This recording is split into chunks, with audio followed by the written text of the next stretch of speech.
Lahazoya Batmanê li gundê Goxê galek heye. Taybetmendiya wî jî ew e ku sala 1895 vir de qet neçûye doktor û hîn jî li ser piyên xwe ye.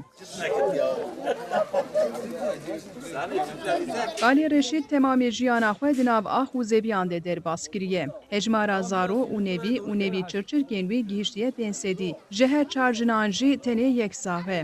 Galê Reşîd bi jina xwe re li gundê Goxê di nav jiyanekê xwezayî de dijî. Kurekî Mehmet Reşîd derbarê bavê xwe de magahdar kirin.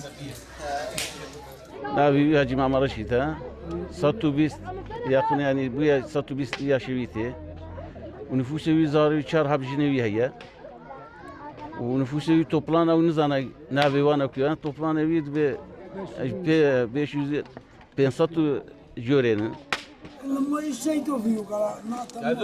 Dema mijar tê sertenduristiyê Galê Reşîd derbarê çûyîna doktoran de wiha dibêje.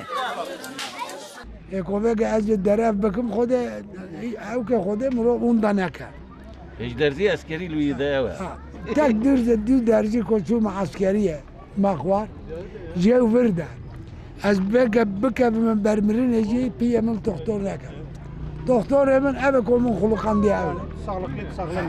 û hevkî jî behsa daxwaza di dilê wî de mayî dike û mirov fêm dike ku Galê Reşîd çima wekdara Çinarê ew qas salên li ser rûyê dinyayê bê doktor û kêfxweşiyê karîbûye bimîne. Vallahi dokwaza yani dokvazım bu parayı şerp dikim. Ve millet bebece bu yaşta bir ömrü zeyde bir sarabu zevciye hiçbir parayı erkene su ama iro minebani.